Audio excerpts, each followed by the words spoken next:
વિદ્યાર્થી મિત્રો, આગળના લેક્ચરમાં આપણે સાંદ્રતાના એમસીક્યુ વિશે ચર્ચા કરી હતી. આજે પાર્ટ 2 જે છે દ્રાવણો એના હેનરી રાઉલ સંખ્યાત્મક ગુણધર્મોના સંદર્ભમાં જે કંઈ સારા એમસીક્યુ છે એની આપણે ચર્ચા કરીશું. સૌથી પહેલો એમસીક્યુ દરેક વિદ્યાર્થી ધ્યાનથી જોઈને બધા લાગશે બહુ સરળ એમસીક્યુ છે, કારણ કે KH નો ઓર્ડર કીધો છે. KH તો KH એટલે ઢાળ, તો બધાને ઢાળ વધારે કોનો દેખાય છે? ઓક્સિજનનો. એટલે 90% વિદ્યાર્થીઓ જવાબ એ લખીને આપશે, બરાબર. પણ જરા અક્ષ ફરીથી એકવાર ધ્યાનમાં લો. આ લોકોએ x અક્ષ અને y અક્ષ ને બદલી નાખી છે. જો ધ્યાનથી જુઓ, એનો સીધો અર્થ એવો થાય કે સોલ્યુબિલિટી જે છે એ આપણે જે ભણીએ છીએ એમાં x અક્ષ ઉપર છે. એટલે હવે તમે શું કરો, આલેખને ખાલી આમ ફેરવી દો, બરાબર. આલેખને ફેરવી દેશો એનો સીધો અર્થ એવો થશે કે ઓક્સિજન જે છે એનો KH પછી કેવો થઈ જશે? ઓછો થઈ જશે. એટલે આલેખ ફેરવવાથી ઓક્સિજનનો KH ઓછો કહેવાય અને પેલાનો હિલિયમનો વધારે કહેવાય. એટલે યોગ્ય જવાબ આપણો B આવશે. તો આ એક વસ્તુનો થોડો યાદ રાખજો, બરાબર. ત્યારબાદ બીજો એક પ્રશ્ન છે. બીજો પ્રશ્ન જે છે એ ન્યુટ્રલાઇઝેશન એટલે તટસ્થીકરણનો છે. તટસ્થીકરણ શબ્દ આવે એટલે હું તમને ફરી એકવાર કહું, ગ્રામ તુલ્ય ભારને શું કરી દેવાની? સરખામણી કરી દેવાની, બરાબર. એટલે દરેક વિદ્યાર્થી આ સૂત્ર ખાસ મગજમાં ફિટ કરી દે. એસિડના ગ્રામ તુલ્ય ભારની સંખ્યા બરાબર, ગ્રામ તુલ્ય ભાર એ સંખ્યા છે મોલની જેમ, અને આ બાજુ શું આવશે? બેઝના ગ્રામ તુલ્ય ભારની સંખ્યા. આવું તમે લખી શકો, બરાબર. પછી રીતો તો બે છે. એસિડ એટલે NaVa અને બેઝ એટલે NbVb. નોર્માલિટી એટલે સપ્રમાણતા અને કદનો ગુણાકાર કરો તમે તો એ ગ્રામ તુલ્ય ભારની સંખ્યા થઈ જાય, બરાબર. ચલો હવે એસિડમાં આપણી પાસે બધી માહિતી છે. એની સ્ટ્રેન્થ શોધવાની છે નોર્માલિટીમાં, એટલે Na તમારે શોધવાનું છે, બરાબર. એસિડનું કદ એટલે કે Va તમને આપેલું છે 50. હવે આની અંદર જ બેઝ નાખવાનો છે, એટલે બેઝનું પોતાનું કદ 50 જ થવાનું છે. એટલે Vb જે છે સોલિડ ફોર્મમાં છે, એટલે સોરી બેઝ, એટલે એનું કોઈ દ્રાવણ અલગથી નથી, પણ જેટલું નાખશો એટલું થશે. એટલે 50 તો ઉડી જ જવાના છે, કઈ વાંધો નહીં. હવે Nb એટલે શું? તો કેલ્શિયમ કાર્બોનેટને પાણીમાં નાખ્યા પછીની નોર્માલિટી. તો નોર્માલિટીનું સૂત્ર તો દળ આપેલું છે 1 ગ્રામ, એટલે 1 આવશે. નોર્માલિટીમાં શું આવશે? તુલ્યભાર. તુલ્યભાર કેમ શોધાય? આણ્વિય દળને ABV વડે ભાગવાના. કેલ્શિયમ કાર્બોનેટનું આણ્વિય દળ 100 છે, એની ABV 2 આવશે. 100/2 એટલે 50. ફરીથી કદ લેવાનું લીટરમાં. લીટરમાં એટલે 50 ml છે, અને 1000 વડે શું કરવું પડે? ભાગવા પડે. આ 50 અલગ છે, એ તો ઉડી જ ગયા. ચલો હવે સીધો જવાબ મને કહી દો. સીધો એને આવશે, જો બરાબર ને. 50 100 એટલે 00. 2/5 2/5 એટલે જવાબ તમારે આવશે 0.4 મોલ. બીજું કશું નથી. તટસ્થીકરણનો કોઈ પણ પ્રશ્ન હોય, ફરી એકવાર તમને કહી દઉં, ગભરાયા વગર આ સૂત્ર લખી નાખો ને અને નીચે આ લખી નાખો, તમને જવાબ મળી જશે, બરાબર. ચલો ત્યારબાદ ત્રીજો પ્રશ્ન જે છે એ પણ એક સારો પ્રશ્ન છે. અમુક સાંદ્રતાના મેં લીધેલા છે, મારા ધ્યાનમાં જે સારા આયા છે તે, બરાબર. આવું એક દ્રાવણ છે. એ દ્રાવણ 30% ઇથેનોલનું છે. 30% ઇથેનોલ, અને એવું લખ્યું છે કદથી નો અર્થ એવો થાય W/V. કદથી એટલે W/V, દળથી કે તો W/W, બરાબર. ચલો હવે એની ઘનતા પણ આપેલી છે. આ દ્રાવણની ઘનતા છે 0.977 ગ્રામ પ્રતિ મિલી. આ એની ઘનતા છે, ઓકે. ત્યારબાદ ઇથેનોલની પોતાની એક ડેન્સિટી આપી છે. ઇથેનોલની ઘનતા આપેલી છે, એ પણ કહી દઉં તમને. ઇથેનોલ ની ઘનતા આપેલી છે, અને એ ઘનતા છે 0.789 ગ્રામ પ્રતિ મિલી, બરાબર. આ ઇથેનોલ પ્રવાહીની ઘનતા છે, આ ઘનતા દ્રાવણની છે અને તમારે આ જે દ્રાવણ છે એના પરસેન્ટેજ W/W શોધવાના છે. તો આમાં બીજું કશું નથી, ખાલી ઘનતાનો ઉપયોગ કરવાના છે. જળમાંથી કદમાંથી દળમાં જવાનું. આ વસ્તુ શોધવાની છે. એમાં શું જોઈએ મને કહો? તો ઇથેનોલનું દળ જોઈએ, બરાબર? અને અહીંયા તમારે જોઈશે દ્રાવણનો દળ, બરાબર? ચલો સૌથી પહેલા આનો મીનિંગ શું થશે મને કહી દો, બરાબર? તો આનો મીનિંગ શું થશે? 30% ઇથેનોલ છે. આનો સીધો અર્થ એવો થાય કદથી છે ને, 30% કદથી, બરાબર?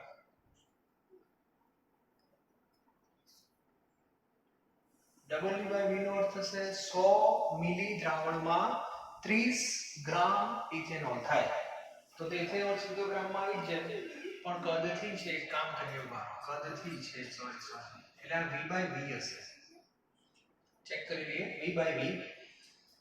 તો હા, ઇથેનોલ એ પ્રવાહી છે, પ્રવાહી વત્તા પ્રવાહીમાં V/V આવે છે.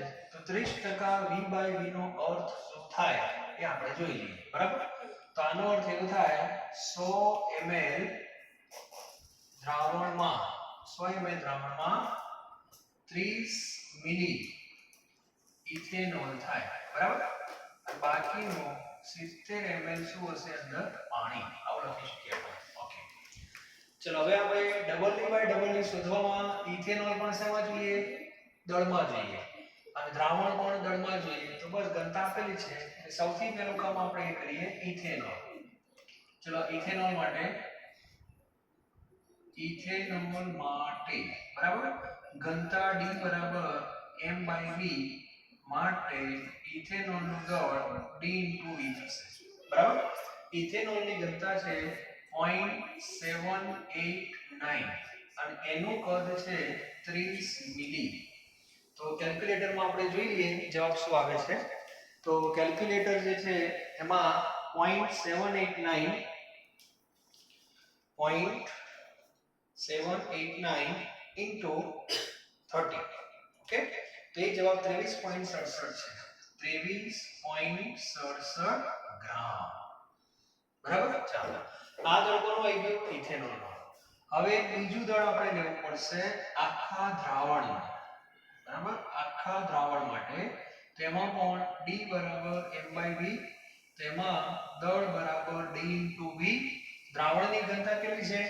તો 0.977 અને એનું કદ કેટલું? 100. તો 0.977 અને એને 100 વડે ગુણો એટલે વિચારી લો, એક એક શૂન્ય જતા જ રહેશે આમ તો, એટલે એક્ઝેક્ટ આપણે ભૂલ ન થાય એટલે જવાબ આવશે 97.7. તો 97.7 છે એ આખા દ્રાવણનું દળ આવી ગયું અને આ આવી ગયું આપણે ઇથેનોલનું આવી ગયું. અને હવે આપણું જે સૂત્ર છે બધાને ખબર છે, પરસેન્ટેજ W/W કેમ શોધાય? તો દ્રાવ્યનું દળ એટલે 23.67 નીચે આખા દ્રાવણનું દળ 97.7 અને એને 100 વડે ગુણવા પડે, બરાબર? એટલે 23.67 ભાગ્યા 97.7, બરાબર? અને ઇન્ટુ 100 એટલે આપણો જવાબ 24.22% આવે છે. 24.22% એટલે જવાબ આવશે તમારો બોમ્બે. ઓકે, તો આ દાખલો પણ એક સારો છે, પ્રવાહી વત્તા પ્રવાહીનો છે, બીજું કંઈ નથી. બંને પ્રવાહી છે આપણી પાસે, દ્રાવણ ml માં છે અને દ્રાવ્ય પણ ml માં છે. તો આને દળમાં ફેરવવું પડે, આને દળમાં ફેરવવું પડે અને બંનેની સ્વતંત્ર ઘનતા આપણને આપેલી છે, એટલે બહુ ચિંતા કરવાની જરૂર નથી.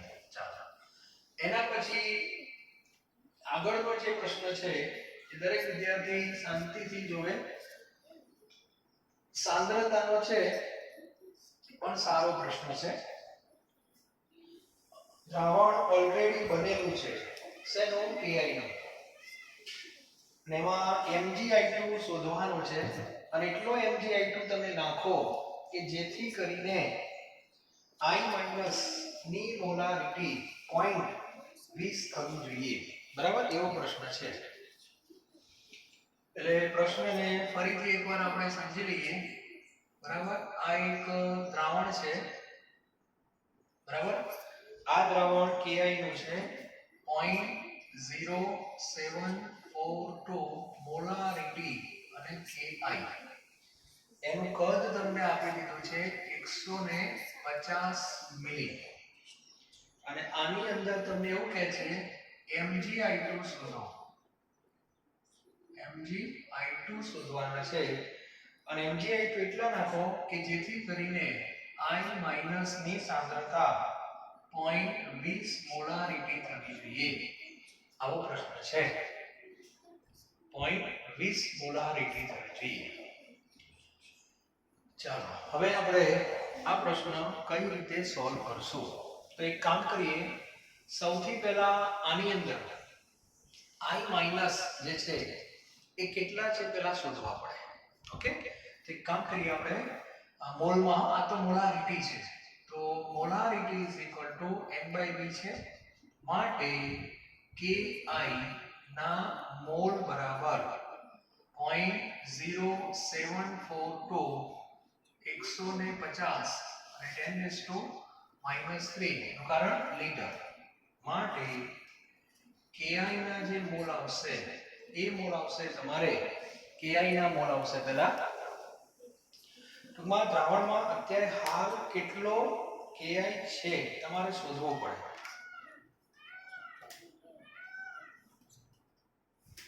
તો અત્યારે હાલ એવું કહી શકાય 0.011 હાજર છે. અત્યારે Ki ના આટલા મોલ છે. નક્કી થઈ ગયું? ચાલો હવે Ki નું જ્યારે દ્રાવણ બનાવેલું હશે ત્યારે બધાને ખબર હોવી જોઈએ K પ્લસ અને I માઈનસ 1:1:1. એટલે Ki ના જેટલા મોલ હશે એટલા જ મોલ કોના હશે? I માઈનસ ના. માટે I માઈનસ ના મોલ બરાબર 0.011. અત્યારે આટલા મોલ છે 0.011. બરાબર. ચાલો હવે આગળ.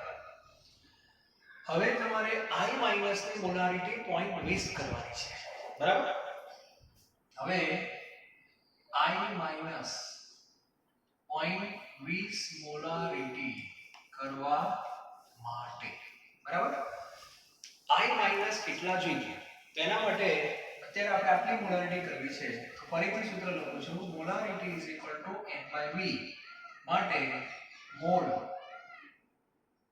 Is equal to I minus ના જરૂરી મોલ ઇઝ ઇક્વલ ટુ 0.20 અને કદ તો એટલું લેવું પડે 150 જ છે. એમાં કઈ ભેદ ના પડે 10⁻³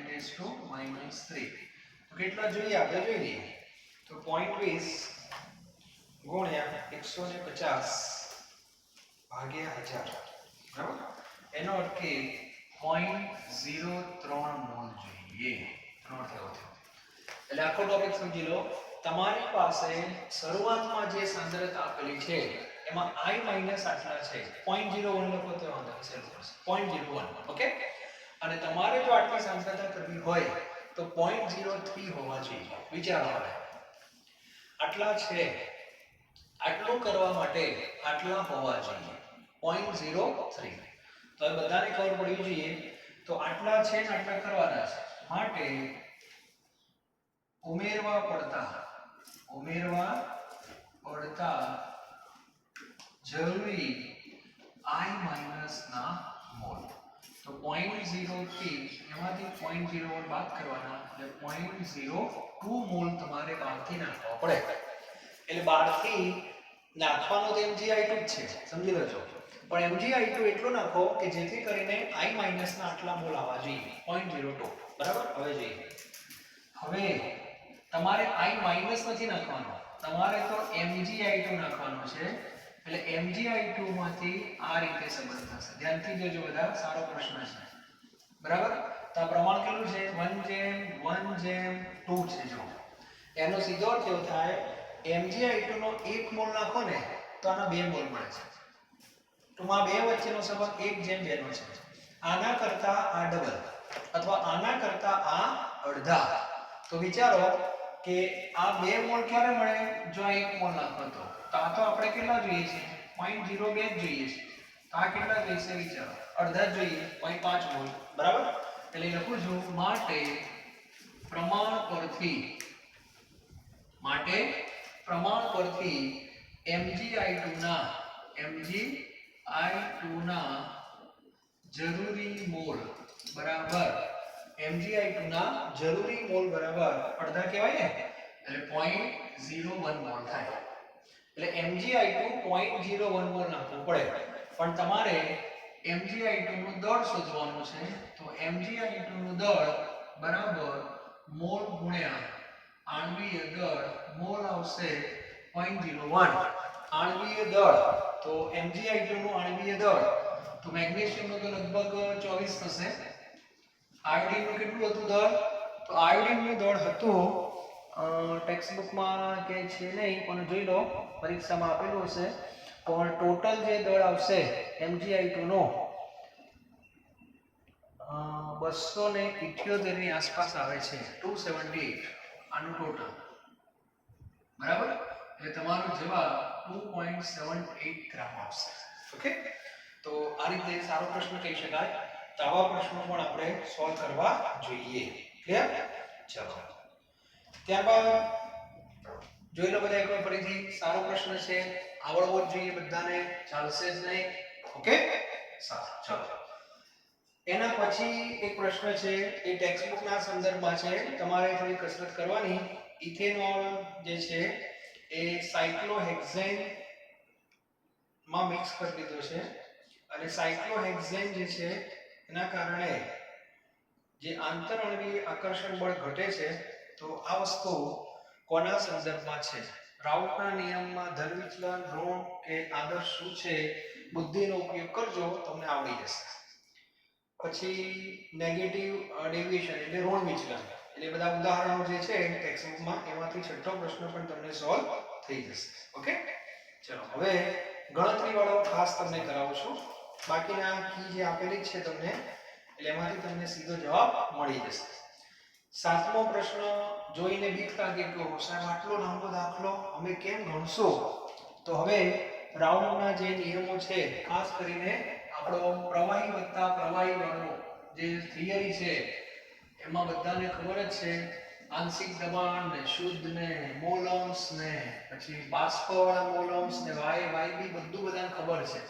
તો એના સંદર્ભમાં પણ દાખલા પૂછાય છે, MCQ પણ પૂછાઈ શકે છે. બરાબર? અને હું માનું છું ત્યાં સુધી આ પ્રશ્ન આગળ એક બે પરીક્ષામાં પૂછાઈ ગયો છે, છતાં એકવાર તમને રીત કહી દઉં એટલે બધાને ખ્યાલ આવે. સાતમો પ્રશ્ન, બે પ્રવાહી છે x અને y. આપણે મોટાભાગે a ને b લઈએ છીએ, આમાં x અને y છે, કઈ વાંધો નહીં. હવે એનું જે બાષ્પ દબાણ આપી દીધું છે પહેલા કેસમાં, એમાં 1 મોલ x 3 મોલ y અને એનું બાષ્પ દબાણ 550 છે. તો આપણી જે રીત છે પ્રમાણે લખો છું, p સૂત્ર આપણું કયું? Pa0 xa Pb0 xb. તો પહેલા કેસમાં બાષ્પ દબાણ 550 છે. શુદ્ધ જે x અને y આપણને ખબર નથી. x એટલે a ના મોલ ભાગ્યા કુલ મોલ, એટલે આમાં x ના મોલ ભાગ્યા કુલ મોલ. x ના મોલ આપેલા છે 1, કુલ મોલ થશે તમારે 4. બરાબર? પછી Pb0 પણ તમારે શોધવાના બાકી છે. xb માં y ના મોલ કેટલા? 3 અને કુલ કેટલા? 4. બરાબર? સાદુરૂપ આપતા આવડવું જોઈએ. આ 4 જે છે ને લસામાં લઈ લેવાનો, એટલે અહીંયા ગુણી નાખવાના. એટલે 0 5 ચોક 20 2 વધી 2 5 ચોક 20 ને 2 22, 2200 આવશે. અને પછી લસા લેતા બધાને આવડે છે, લસામાં ઉડી જશે એટલે 3Pb0. આને કહી દેવાનું સમીકરણ નંબર 1. બરાબર? હવે રકમ ફરી વાંચો શું કીધું છે, ફરી આ સૂત્ર લખવાનું તમારે. અને હવે એવું કહે છે, હવે એની અંદર y મોલ જે છે, y જે છે એનો 1 મોલ નાખી દીધો, એટલે બાષ્પ દબાણ શું થઈ ગયું? ધ્યાનથી જો,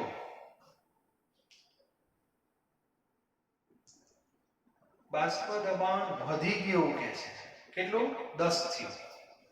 10 થયું તો આ 550 ના શું થઈ ગયા? 560 થયા. ઘણા ભૂલથી ટોટલ 10 વધી ગયું એમ આપ્યું છે, એટલે 560. સૂત્ર આપણું આ ચલો મને જવાબ આપો, આમાં કોઈ ફેર પડશે? તો ઉપર ફેર નહીં પડે, x ના મોલ તો એક જ છે, પણ નીચે તમારે 5 થઈ જશે, બરાબર? અને એ જ રીતે આ જે y ના મોલ એક વધશે એટલે ઉપર 4 અને નીચે 5 થઈ જશે, બરાબર? કેમ કે y ના ખાલી નાખ્યા છે. આમાં લસા કેટલો લેવાનો? 5 લેવાનો, એટલે 0 35 આમાં 28 આવશે, બરાબર? અને PA0 4 PB0 સમીકરણ નંબર 2. અને લોકની રીત તમે જે ભણી ગયા એનો ઉપયોગ કરી દેવાનો, એટલે PA0 અને PB0 આવશે, એટલે x અને y, એટલે જવાબ તમારે 400 અને 600 આવી જશે, બરાબર? તો આ ગણી નાખજો, સારો દાખલો છે.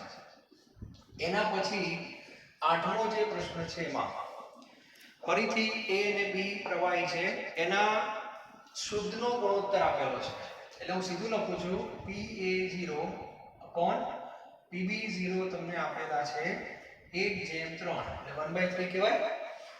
અને એમના પ્રવાહીના મોલ અંશ એટલે XA અને XB આનો પણ ગુણોત્તર આપેલો છે 1/3, બંનેનો 1/3 છે, ઓકે? અને તમારે મોલ અંશ શોધવાના છે બાષ્પ અવસ્થામાં. બાષ્પ અવસ્થા એટલે YA. અને બધાને ખબર હોવી જોઈએ કે આપણી પાસે બાષ્પવાળા માટે આ સૂત્ર છે P total. એટલે તમારે YA શોધવા હોય તો તમારી પાસે PA/P total હોવા જોઈએ. ક્લિયર? તો સૌથી પહેલા આપણી જે રીત છે એ પ્રમાણે આંશિક દબાણનું સૂત્ર શું હતું યાદ કરો?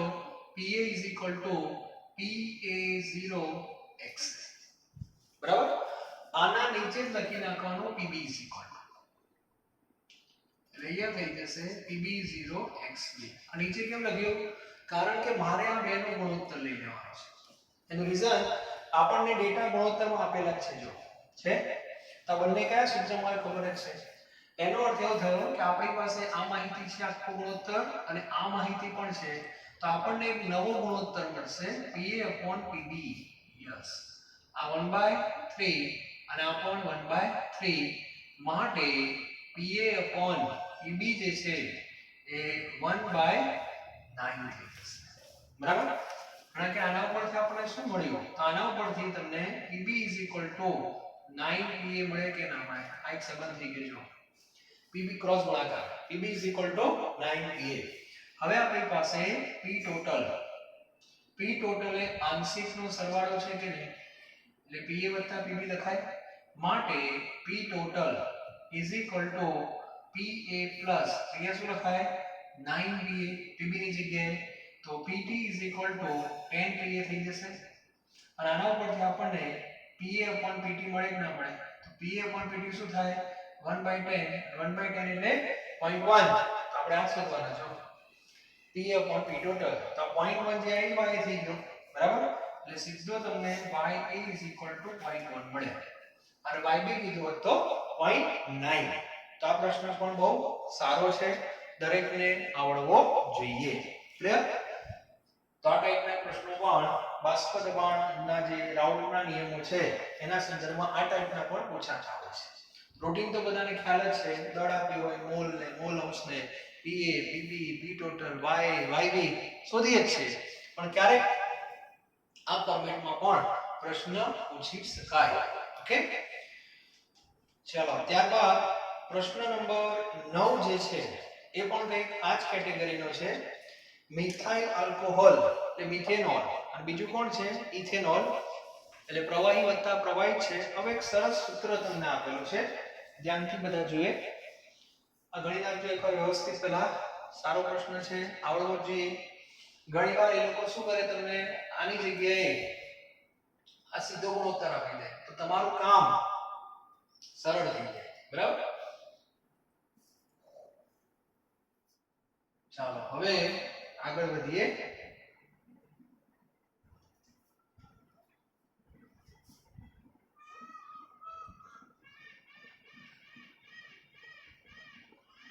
તો નેક્સ્ટ બધા જો એક સમીકરણની ભાષામાં તમને સૂત્ર આપેલું છે, બરાબર?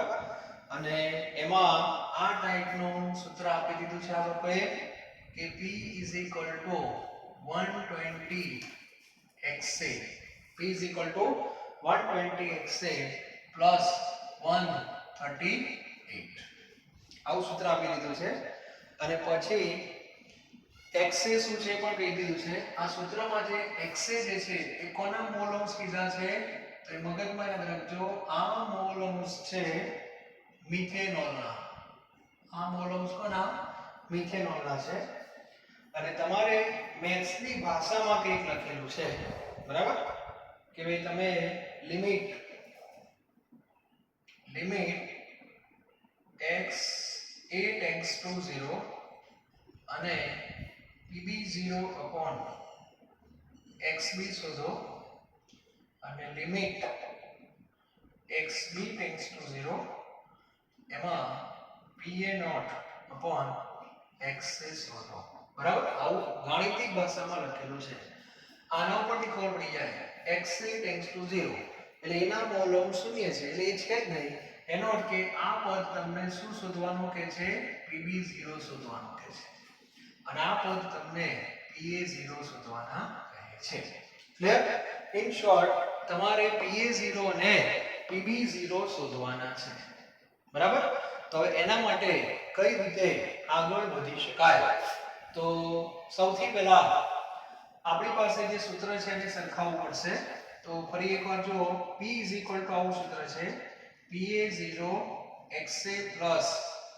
pb0 xb આપણે સૌથી પહેલા મિથેનોલ જે છે એને a નામ આપી દો અને ઇથેનોલ જે છે એને નામ આપી દો b ક્લિયર ઓકે હવે આખું સૂત્ર તમે જો મિથેનોલના સંદર્ભમાં છે એનો અર્થ કે આ સૂત્ર XA ના સંદર્ભમાં મારે લાગુ હોય તો આપણે થિયરીમાં આવું લખેલું છે બધાને ખબર છે કે pb0 ની જગ્યાએ શું લખી શકાય 1 - XA લગભગ ક્યાં ઉપયોગ નહીં કરતા પણ ક્યારેક આવો ઉપયોગ કરવો પડે એટલે આખું સૂત્ર XA માં લઈ જવાનું એટલે આની સાથે તમે કમ્પેર કરી શકો તો p pa0 XA plus pb0 minus pb0 XA બરાબર ચલો XA વાળા પદ જે છે એમાંથી XA કોમન કાઢીએ તો શું થાય તો pa0 minus pb0 XA plus pb0 આવું થશે ને અને અહીંયા આવશે p તો આ રીતે આપણે કામ કરી શકીએ હવે આ સૂત્ર જે છે એને સીધું તમારે સરખાવી દેવાનું કોની જોડે જે આપેલું છે એની સાથે તો p 120 XA plus 138 આ બંનેને તમે સરખાવી દો એટલે સીધો જવાબ તમને કોનો મળે ખબર છે pb0 નો મળી જશે સીધા આવી એટલે ડાયરેક્ટ ખબર પડી જાય કે pb0 જે છે એ 138 છે ચાલો પ્રશ્ન મજાનો પ્રશ્ન છે બરાબર અને XA XA બે આવી ગયા એનો ક્યાં 120 કોના બરાબર છે આ 120 એ pa0 pb0 બરાબર 120 છે તો pa0 ને કરતા બનાવો તો 120 માં તમારે 138 એડ કરવાના એટલે 8 5 અને 2 એટલે pa0 તમારે 258 આવશે બરાબર એટલે પ્રશ્ન બહુ ધ્યાનથી સાંભળજો પહેલા pb0 શોધવાના છે એટલે પહેલો જવાબ 138 લેવાનો અને બીજો 258 એટલે જવાબ તમારો આવશે a ઉતાવળમાં વિદ્યાર્થીઓ b લખીને આવી જાય કારણ કે ટેવ શું હોય pa0 pb0 આમાં પહેલા pb0 કીધું છે પછી pa0 કીધા છે એટલે ભૂલ થવી ના જોઈએ બરાબર આ દાખલો પણ એક સારો એક્ઝામ્પલ આપણે કહી શકીએ બરાબર ચલો ત્યારબાદ એના પછી એક પ્રશ્ન છે એમાં રૂટીનમાં જે આપણે દાખલા ગણીએ છીએ છે તેની એકવાર પ્રેક્ટિસ કરી લેજો મિથાઇલ આલ્કોહોલ અને ઇથાઇલ આલ્કોહોલ એટલે મિથેનોલ અને ઇથેનોલ ની જ વાત છે અને મિથેનોલ ને a કહી દેજો ઇથેનોલ ને b કહી દેજો બરાબર હવે એવું કીધું છે બંનેને શુદ્ધ નામ દબાણ આપી દીધા છે એટલે તમને pa0 આપ્યા છે 88.5 mm અને pb0 આપી દીધા છે 42 mm એટલે બંનેના શુદ્ધના આપેલા છે પછી મિથેનોલ તમને આપ્યો છે 16 ગ્રામ અને ઇથેનોલ આપ્યો છે તમને 46 ગ્રામ, બરાબર? અને બંનેના મોલ અંશ કોના શોધવાના છે? મિથેનોલના, પણ શેમાં? બાષ્પમાં એટલે Ya શોધવાના છે, બરાબર? તો દરેક વિદ્યાર્થીને આવા દાખલા આપણે ઘણા બધા ગણેલા છે, રીત ખબર હોવી જોઈએ. તો ફરીથી એકવાર રીત કહી દઉં. દરેક વિદ્યાર્થીએ પહેલું કામ શું કરવાનું? તો આ જે મિથેનોલ અને ઇથેનોલ નું જે દળ આપ્યું છે એને પહેલા મોલમાં ફેરવવા પડે. મોલ બરાબર દળ ભાગ્યા આણ્વીય દળ. તો પહેલું કામ Na અને Nb શોધવાનું. આને શું કહેવાય? મોલ, બરાબર? બંનેના મોલ આવી ગયા પછી તમારે XA અને XB શોધી કાઢવાના. આને કહેવાય મોલ અંશ. ઘણા કે આવી ગયા? ના, આ મોલ અંશ શેના આયા? પ્રવાહીના આયા, નીચે વાળા. યાદ છે ને? હા, આપણે ઉપરના મોલ અંશ શોધવાના છે. આટલું કામ થઈ ગયા પછી તમારે આંશિક દબાણ શોધવાનું. Pa કયા સૂત્રથી? Pa0 અને XA ઉપરથી. Pa0 આપેલા છે, XA તમને મળી ગયા એટલે આંશિક દબાણ આવી ગયું. પછી બાજુમાં Pb Pb0 XB શોધવાના, બરાબર? ચાલો, બંનેના આંશિક દબાણ આવી જાય પછી Pt શોધવાના. Pt એટલે કુલ બાષ્પ દબાણ. કેમ શોધાય? તો Pa Pb. ચલો, આપણે થઈ ગયું. ત્યારબાદ પેલું સૂત્ર બાષ્પ વાળું આપણું Pa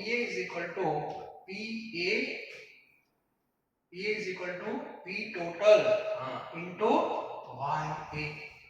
તો Ya શોધવા માટે તમારે Pa ભાગ્યા શું કરી દેવાના? Pt કરી દેવાના. ટૂંકમાં આંશિક દબાણ આ પણ સમજવા જેવું છે. આંશિક દબાણ અને કુલ દબાણનો જે ગુણોત્તર છે એ વાયુ અવસ્થાના મોલ અંશ બતાવે છે. તો તમારી પાસે Pa આવી ગયા અને Pt પણ આવી ગયા.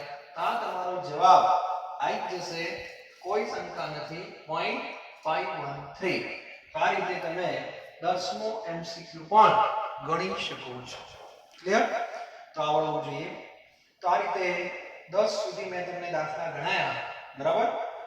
એક 11મા નંબરનો જે એક્ઝામ્પલ છે એ પણ આપણે ચર્ચા કરી લઈએ. ઓકે, એક છેલ્લો દાખલો અને બાકીના જે કંઈ છે એ નેક્સ્ટ લેક્ચરમાં હું તમને આપીશ. ધીરે ધીરે ગણો, રીત ખબર પડવી જોઈએ. બસ આવા થોડા ગણેલા હોય, જોયેલા હોય એટલે ખ્યાલ આવે કે હા, આ એક્ઝામ્પલ આ રીતે થતા હોય છે, બરાબર? હવે નેક્સ્ટ જે છે એમાં એવું છે, A અને B પ્રવાહી છે. 2 મોલ લીધા, બંનેના 2 મોલ. કુલ બાષ્પ દબાણ 1 atm એટલે એક વાતાવરણ આપણે દીધું છે. આ એક દ્રાવણ બનાવ્યું. બીજું દ્રાવણ બનાવ્યું છે, એમાં 1 મોલ A 3 મોલ B નાખ્યા. બાષ્પ દબાણ થઈ ગયું 1 કરતા વધારે. ઓકે, પછી એમાં 4 મોલ C નાખ્યા બીજામાં, તો બાષ્પ દબાણ પાછું 1 થઈ ગયું. અને C જે છે એનું તમને આપેલું છે શુદ્ધનું દબાણ 0.8. તો Pa0 અને Pb0 શોધવાના છે. વાર્તા બહુ લાંબી છે પણ બહુ ચિંતા કરવાની કોઈ જરૂર નથી, બરાબર? ચાલો, શુદ્ધ A અને B નું શોધવાનું છે. એટલે A અને B ના તમે અલગ અલગ ગમે એટલા જાણો બનાવો પણ શુદ્ધ હોય એમાં તો કોઈ ફેરફાર થાય નહીં, બરાબર? તો એક એક્ઝામ્પલ આપણે એ પણ ગણી લઈએ.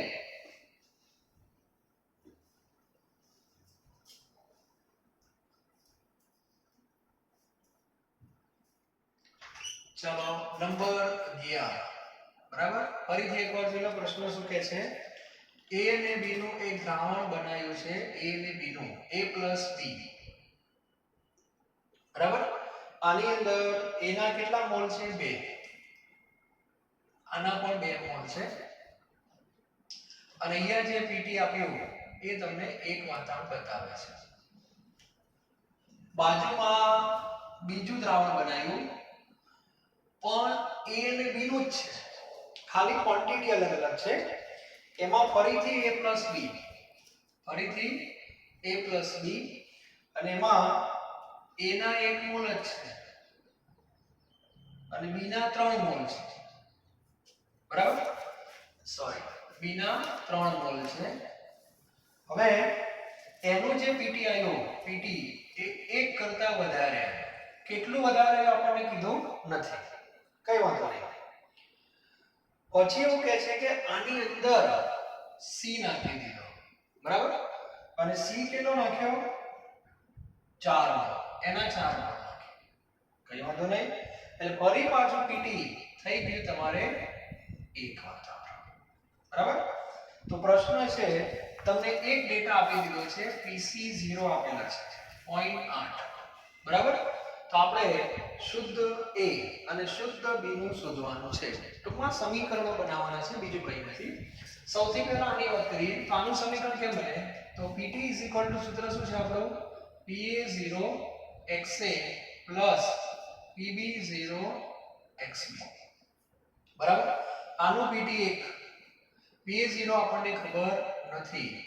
XA મોલ ભાગ્યા કુલ મોલ A ના મોલ 2 કુલ મોલ 4 2/4 PB0 માં ખબર નથી આના મોલ 2 આના 4 એટલે બંને તમે જુઓ તો 1/2 થઈ જશે એટલે બે લસા આવશે એટલે બે અહીંયા ગુણી જશે એટલે 2 PA0 PB0 આવશે આ એક સંબંધ થઈ ગયો બરાબર અહીંયા બે સૂત્ર લખવાની કોઈ જરૂર મને લાગતી નથી અહીંયા આપણે સીધા ત્રણ ભેગા છે એનું સૂત્ર લખીએ કારણ કે આ કિંમત આપણને આપી નથી તો એમાં PT આવું થશે PA0 XA PB0 XB PC0 XC બરાબર જોઈએ ચાલો અહીંયા PT પાછું કેવું થઈ ગયું એક થઈ ગયું PA0 આપણને ખબર નથી XA એના મોલ ભાગ્યા કુલ મોલ એના મોલ જો 1 છે કુલ મોલ C નાખ્યા પછી 4 ને 3 7 ને 1 8 થઈ જશે બરાબર PB0 એમના n B ના મોલ 3 ભાગ્યા 8 PC0 આપી દીધા છે 0.8 અને C ના મોલ 4 ભાગ્યા 8 એટલે 4 તો 8 થઈ જશે અને છેદ ઉડશે એટલે 2 ચોક 8 એટલે 0.4 થઈ જશે ઓકે ચાલો ભૂલ કરી આપણે 8 લસા રાખવાનો હતો ઓકે કે વાંધો નહીં ફરી એમને 0.8 અને અહીંયા આવશે 4 ભાગ્યા 8 ઓકે એટલે લસા બધાનો કેટલો રહે સરખો રહે 0.8 જ છે ને 4 ભાગ્યા 8 લસા કેટલો રહે 8 એટલે 8 આવી ગયા 8 PA0 3PB0 આવશે અને પ્લસ 8 જતા રહ્યા એટલે અહીંયા આવશે તમારે 3.2 આવશે બરાબર એટલે એક સૂત્ર તમારું આવું બનશે PA0 3PB0 8 માંથી 3.2 જશે તો 8 માંથી 3.2 જાય તો 8 માંથી 3 એટલે 5 બીજા 2 એટલે 4.8 જેવું આવશે આને સમીકરણ નંબર 1 કહી દો આના નીચે આને લખી નાખીએ PA0 PB0 કેટલા 2 માઈનસ કરી દઈએ આ કેન્સલ થઈ જશે 3 માંથી 1 જાય એટલે અહીંયા આવશે 2PB0 આમાંથી 2 ગયા એટલે 2.8 આવશે એને 2 વડે ભાગો એટલે 1.4 આવવા જોઈએ PB0 1.4 હોય તો ઓપ્શન છે આપણી પાસે ડી ઓપ્શન બરાબર અને PA0 0.6 થઈ જશે તો આ બેનો સરવાળો ધ્યાનથી જો 2 છે એટલે તમારો જવાબ ડી આવશે ડી એટલે PA0 0.6 અને PB0 1.4 બરાબર તો આજના લેક્ચરમાં આપણે અહીં સુધી દાખલા ગણ્યા બરાબર આગળના જે કે MCQ છે હજુ આગળના એ તમને નેક્સ્ટ લેક્ચરમાં હું તમને આપી દઈશ તો દરેક વિદ્યાર્થી જાતે થોડો પ્રયત્ન પણ કરે આ એક ખાલી આપણી એક પ્રયત્ન છે કે MCQ કેવા પૂછાય એ ખબર હોવી જોઈએ ખાસ કરીને ફિઝિકલ કેમિસ્ટ્રી બરાબર કેમિસ્ટ્રીમાં ફરી એકવાર કહી દઉં ફિઝિકલ ઓર્ગેનિક અને ઇનઓર્ગેનિક એમાં હંમેશા યાદ રાખજો ઇનઓર્ગેનિક છે એમાં પ્રેક્ટિસ કરતા ટેક્સ્ટ બુક વધારે વાંચવી ઉત્તમ છે ટેક્સ્ટ બુક ની લાઈન ટુ લાઈન વાંચતા રહેજો ઇનઓર્ગેનિક માં ખાસ બરાબર ઓર્ગેનિક છે એમાં મિક્સ છે ટેક્સ્ટ બુક એ વાંચવું પડશે થોડી પ્રેક્ટિસ પણ કરવી પડશે બરાબર અને ફિઝિકલ કેમિસ્ટ્રી જે છે એમાં 101% પ્રેક્ટિસ જેટલા તમે MCQ ની પ્રેક્ટિસ એકવાર કોન્સેપ્ટ ક્લિયર કરી દો ફિઝિકલ કેમેસ્ટ્રીમાં થિયરિટિકલ પોર્શન બહુ ઓછા હોય, બરાબર, ટૂંક નોંધ લખો, આવા પ્રશ્નો બહુ ઓછા પૂછાય, દાખલા પૂછાય, એના રિલેટેડ એમસીક્યુ પૂછાય, એમાં તમારે મેક્સિમમ પ્રેક્ટિસ કરવી પડે, બરાબર. એટલે આપણું આ જે ચેપ્ટર છે દ્રાવણો, એમાં ઘણી બધી વેરાયટીઓ છે. ચેપ્ટર એકદમ સરળ છે, પણ એમસીક્યુ કેવા પૂછાય એ જોયેલા હોય તો આપણને આગળ જતા સરળ પડે, બરાબર. પણ ફરી એકવાર કહી દઉં, કોન્સેપ્ટ તમારો ક્લિયર હોવો જ જોઈએ. પછી તો મેથ્સ નો ઉપયોગ કરતા બી આવડવું જોઈએ, લસા લેતા પણ આવડવું જોઈએ. આ તો બધું બેઝિક રિક્વાયરમેન્ટ છે. ઘણા તો લસા નહીં આવડતા હોય તો ના ચાલે. 11 12 સાયન્સ, બરાબર. સારું, thank you very very much.